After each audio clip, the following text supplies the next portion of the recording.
কি রান্না করেছো মা? বন্ধুরা মা ভেবে বৌদিকে জড়িয়ে ধরে নিয়েছে। মা ঘরে ওটা কে? আরে তোর ভাই বিয়ে করে বউ এনেছে। নতুন বউ আবার ধরেছে বন্ধুরা।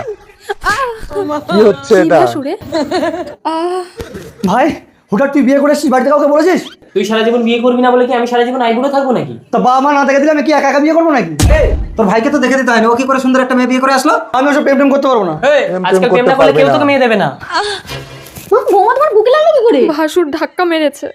এই বড় ছেলেটা না ভীষণ তাড়াতাড়ি। চলো বৌমা, তোমাকে কোনো কাজ করতে হবে না, তুমি আমার বিছানায় শুয়ে পড়ো, আমি সব কাজ করছি, ঠিক আছে?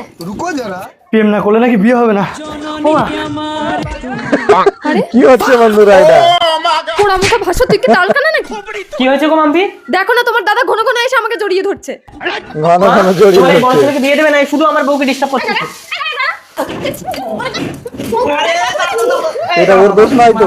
না, ওর আজই আমি বিয়ের ব্যবস্থা করছি। এই কুলাঙ্গারকে কেউ মেয়ে দেবে? মা, আমার একটা দিদি আছে। বাহ, একটা তাহলে দিদি তোমার আছে। চিন্তাই নেই বৌমা, তুমি আজই বাপের বাড়ি চলে গিয়ে তোমার দিদিকে নিয়ে আসো। আমি আমার বড় ছেলেকে গোধূলি লগ্নে দিয়ে দেবো। ঠিক আছে বাবা, বধূলি যাচ্ছি। লগ্নে দিয়ে দেবে। বিয়ে করতে লজ্জা লাগে। ঠিক আছে বাবা, তুই চোখ বন্ধ করে বিয়ে করবি, ঠিক আছে? বাবা চোখ বন্ধ বন্ধ করে করে আপনার বিয়ে বিয়েটা করবে। হয়ে গেল, এবার চোখ খুলে ফুলসজ্জাটা করে নি। ভয় নেই ভাসুর, ওটা আমার দিদি। দিদি আমাদের দুই বোনকে একই রকম দেখতে। মহা মুশকিল, এবার কে কার বউ ধরে টানবে, ঠিক আছে?